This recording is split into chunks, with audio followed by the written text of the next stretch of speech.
एक बार मथुरा के निकट एक गांव में एक छोटी लड़की रहती थी। वृंदावन के निकट होने के कारण वहां से बहुत लोग ठाकुर जी के दर्शन को जाते थे। जब वो छोटी बच्ची 5 साल की हुई तो उसके घर वाले बाके बिहारी जी के दर्शन के लिए जा रहे थे। उस समय वाहन बहुत कम थे। उनको दर्शन को जाते देख उस छोटी लड़की ने कहा, पिताजी मुझे भी अपने साथ ठाकुर जी के दर्शन के लिए ले चलो। पिताजी ने कहा, बेटा अभी आप छोटे हो, इतना चल नहीं पाओगे, थोड़ा बड़ा हो जाओ तब तुम्हें साथ में ले चलेंगे। कुछ समय बीता। जब वो 7 साल की हुई तो फिर घरवालों का किसी कारणवश वृंदावन जाना हुआ। फिर उस बच्ची ने कहा, पिताजी अब मुझे भी साथ ले चलो ठाकुर जी के दर्शन के लिए। लेकिन किसी कारणवश वो उसको न ले जा सके। बच्ची के मन में ठाकुर जी के प्रति बहुत प्रगाढ़ प्रेम था। वह बस उनका मन से चिंतन करती रहती थी और दुखी भी होती थी कि आज तक ठाकुर जी के दर्शन को न जा सकी। गांव में उसके सभी सहपाठी प्रभु जी के दर्शन कर चुके थे। जब वो सब ठाकुर जी के मंदिर और उनके रूप का वर्णन करते तो इस बच्ची के मन में दर्शन की ललक और भी बढ़ जाती। समय अपने पंख लगा के बढ़ता गया। कहीं अवसर मिल जाने के पर भी शायद उसके भाग्य में ठाकुर जी के दर्शन नहीं लिखे थे। जब वो 17 साल की हुई तो उसके पिताजी को उसके विवाह की चिंता हो गई। उसका विवाह तय हो गया, सयों कहो या उसकी ठाकुर जी के प्रति प्रेम। उसका विवाह वृंदावन के सबसे पास वाले गांव में हो गया। वह लड़की बहुत प्रसन्न थी कि अब तो उसको भी ठाकुर जी के दर्शन होंगे। जब विवाह संपन्न हुआ तो वह अपने ससुराल गई। फिर रस्म निभाने के लिए वापस अपने घर आई।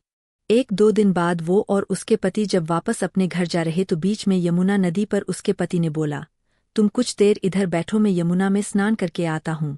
तब बैठे बैठे उस लड़की का चिंतन अब ठाकुर जी की तरफ चला गया और सोचने लगी कि कब ठाकुर जी के दर्शन होंगे।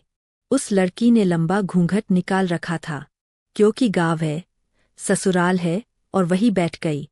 फिर वो मन ही मन विचार करने लगी कि देखो ठाकुर जी की कितनी कृपा है। उन्हें मैंने बचपन से भजा और दर्शन के लिए लालायित थी। उनकी कृपा से अब मेरा विवाह श्रीधाम वृंदावन में ही हो गया। पर मैं इतने सालों से ठाकुर। फिर सोचने लगी, ठाकुर जी की उम्र क्या हो सकती है। मेरे हिसाब से लगभग 17 वर्ष के ही होंगे। मेरे पति 21 वर्ष के हैं। उनसे थोड़े ही छोटे होंगे, इसलिए वो मेरे पति के छोटे भाई की तरह हुए तो मेरे देवर की तरह। लो, आज से ठाकुर जी मेरे देवर होंगे।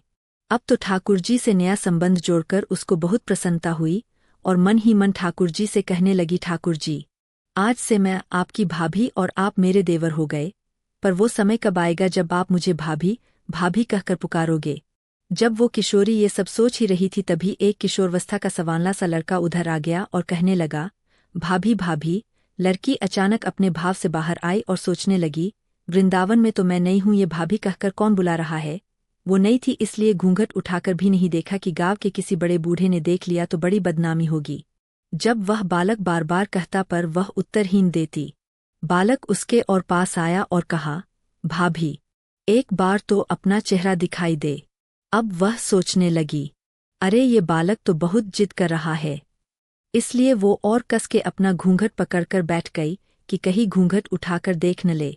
भाभी आपने ये पर्दा क्यों कर रखा है, हम तो आपके देवर है। उस लड़की ने उसको एक नज़र देखा फिर कहा, नहीं हम आपको नहीं जानते, और घूंघट ओढ़ लिया। नहीं नहीं हम आपको जानते हैं, आप उस गांव के होन, बस कुछ ही दूर में हमारा घर है। भाभी अपना चेहरा तो दिखाओ। जब कह दिया न हम आपको नहीं जानते, इनको पता चल गया तो बहुत मार पड़ेगी। भाभी आप तो नाराज हो रही हो, देखो हम आपके इतने प्यारे देवर हैं, आपसे मिलने के लिए इतनी दूर तक आ गए और आप हो की बात भी नहीं कर रहे हो।